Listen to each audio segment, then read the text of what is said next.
ఇద్దరు ముగ్గురు ఉన్న చోట ఎవరు ఉంటారు? యేసయ్య ఉంటాడు. ఇద్దరు కలిసి ఆరాధించినప్పుడు, ఇద్దరు కలిసి పాడినప్పుడు స్తోత్రం.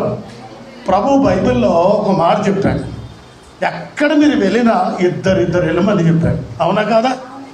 చెప్పండి, ఏం చెప్పాడు? మరి ఎందుకంటే ఒక్కొక్కరు వెళ్ళడం? చెప్పండి, ఎందుకు వెళ్ళాలి ఒకళ్ళు?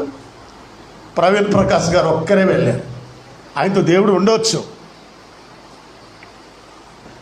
కానీ దేవుడు ఏమన్నాడు? ఇద్దరిద్దరు చెప్పాడు, దేవుడే చెప్పాడు.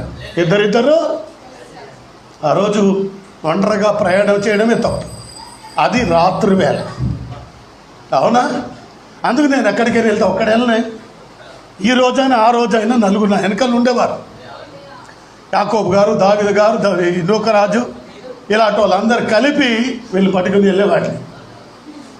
దేవుని వాక్యం బలంగా బోధించేవాడిని.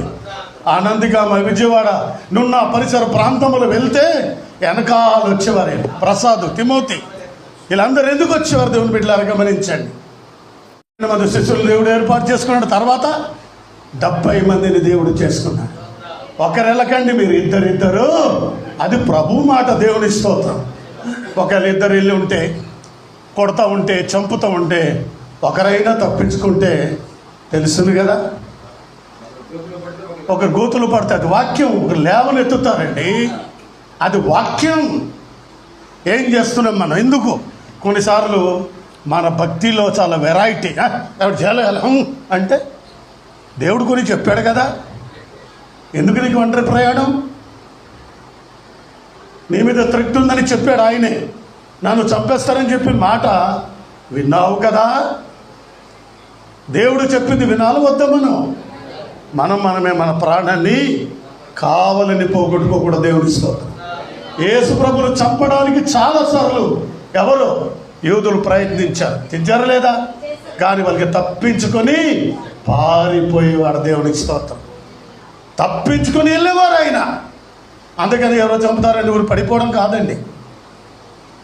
సరే, జరిగింది కానీ మనం అలా చేయాలి. అందుకు దేవుడు ఒక 2 మాటలు చెప్పాడు. పాము వలె వివేకమును, పావురమలే. మరి అది దీని అర్థం. పాము వలె ఏమై ఉండాలి నీకు? పామే పొడుస్తూ నువ్వు చచ్చిపోతావు. పాముకి వివేకం ఇచ్చాడు. అది మాకు కూడా దేవుడు చెప్పాడు. పాము వలె వివేకం నీకు ఉండాలి, పావురం వలె నిష్కపటులై ఉండాలి. దేవునికి స్తోత్రం. అప్పుడు నీ ప్రాణం నీ దగ్గర ఉండు కదా. ఇక కొంతకాలం దైవ సేవ చేదువు కదా. ఈ కొంతకాలం ప్రభువాక్యం బోధించదు కదా. హల్లెలూయా. అందుకే ఒంటరిగా వెళ్ళడానికి దేవుడు ఒప్పుకోలేదు. దేవుని స్తోత్రం. పిలిచి ఇద్దరిద్దరు వెళ్ళండి. దేవునికి స్తోత్రం. పౌలు, శీల వెళ్ళేవారు. పేతురు, యోహన్లు, అవును కదా. దేవాలయంలో 3 గంటలకు ఎక్కి వెళ్తున్నారట. ఎవరు? పుట్టుకతో కుంటివాడు అక్కడ ఉన్నాడు.